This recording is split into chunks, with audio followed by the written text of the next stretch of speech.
Hello everyone, welcome back to this amazing channel.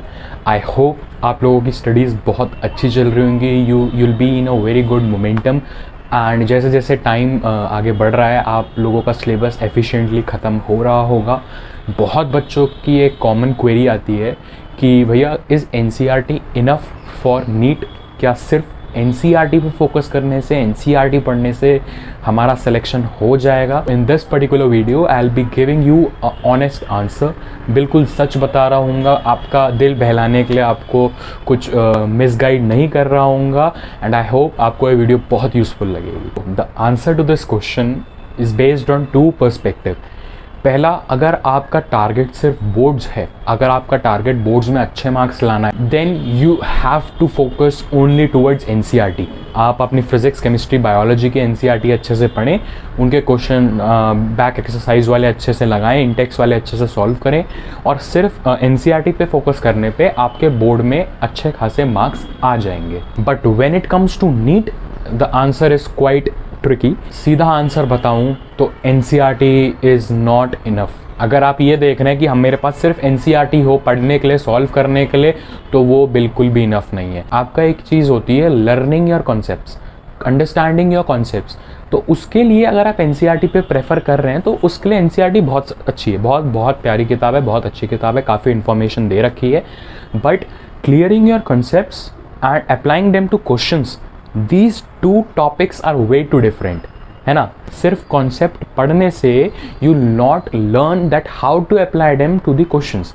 अगर आप question solve नहीं करेंगे तो कॉन्सेप्ट्स इतनी बार पढ़ने का कोई यूज़ नहीं है, right. So bio and inorganic chemistry के लिए if you are focusing on NCERT for the concept then you are on a very right track.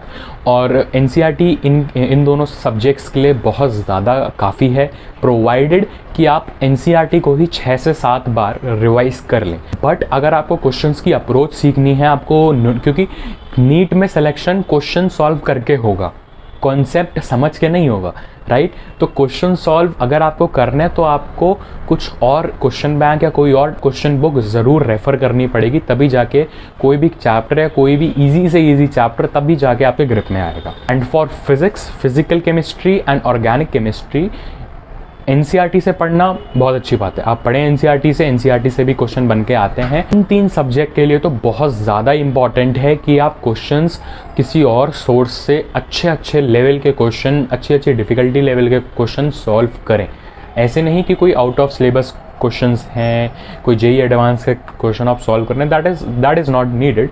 But आपको हार्ड लेवल के क्वेश्चन, डिफ़िकल्टी थोड़े ट्रिकी, नीट में question tricky आ सकते हैं, लेंदी ज़्यादा आए ना आए लेकिन ट्रिकी ज़रूर आ सकते हैं। I have made a separate video कि मैंने क्वेश्चन कहाँ से प्रैक्टिस किए थे, so you can check that video too and I am very much sure that will help you a lot. The basic crux is कि NCERT सिर्फ, अगर आप एनसीईआरटी ये सोच रहे हैं कि मेरे पास सिर्फ एनसीईआरटी रहे तो एनसीईआरटी इनफ नहीं है। आपको कॉन्सेप्ट पढ़ने के लिए एनसीईआरटी यूज़ करनी पड़ेगी, एनसीईआरटी पढ़नी पड़ेगी, but to master your ability to solve numericals, और न्यूमेरिकल सॉल्व करने के लिए आपको कोई रेफरेंस बुक या कोई भी गाइड जिस पे बहुत सारे क्वेश्चंस हो या कोई भी क्वेश्चन बैंक ऑनलाइन या ऑफलाइन, वो आपको सॉल्व करना पड़ेगा। तभी जाके आपका जो कॉन्सेप्ट है वो एकदम स्ट्रांग होगा। आई होप ये वीडियो ने आपके काफ़ी सारे क्वेरीज, काफ़ी सारे क्वेश्चंस को सॉल्व किया होगा। And if you like this video do not forget to hit that like button.